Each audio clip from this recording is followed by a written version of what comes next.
Приветствую вас всех, уважаемые садоводы и огородники моего канала, и сегодня я вам хочу рассказать и показать, как правильно необходимо производить обрезку нижних листьев у томатов. Как видите, у меня сегодня новый помощник. Итак, начинаем. При удалении листьев томата не спешите, соблюдайте некую этапность. Например, удалив пару нижних листочков, не забывайте о растении, следите за ним. Бывает, что удаление листовых пластинок у томата провоцирует его на закладку новых соцветий. Такие при хорошем цветении растения до их появления лучше удалить, поскольку это дополнительная и неуместная нагрузка на томатный куст. Оставить новые завязи можно лишь только в том случае, если цветение было до удаления листьев очень уж вялым. Соцветий образовалось меньше, чем обычно, или чем это типично для данного конкретного сорта томата.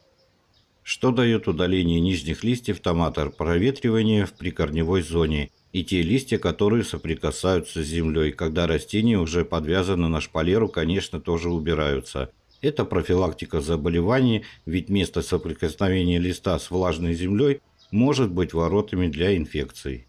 Проводить удаление нижних листьев томата желательно не в пасмурную прохладную погоду, как почему-то это делают очень многие, а напротив, в солнечный день, но обязательно в утренние часы, когда растение в максимальном тургоре.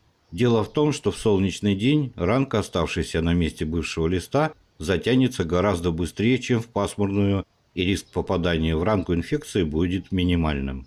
Приступая к удалению нижних листьев у томата, не стоит слишком уж усердствовать. Тут действует главное правило – не навредить.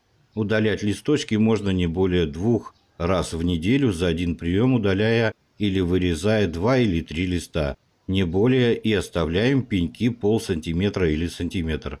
Только такое удаление листовых пластинок не будет слишком сильно травмировать растения, и они переживут эту процедуру без проблем. Основное правило при удалении нижних листьев томата, которое твердо нужно усвоить, следующее.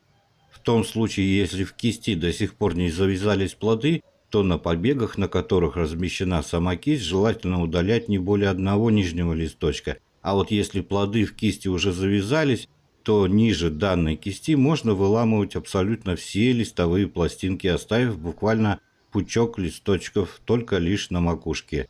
Но только именно ниже кисти, нижние листья томата, а не верхние. Первую волну удаления листьев можно смело провести после того, как сформируется вся зависть. А вторую волну можно провести, когда томаты окончательно сформируются и начнут окрашиваться. Надеюсь, вы меня услышали и увидели, как я это делаю. Желаю вам всем больших хороших урожаев. Всем пока-пока.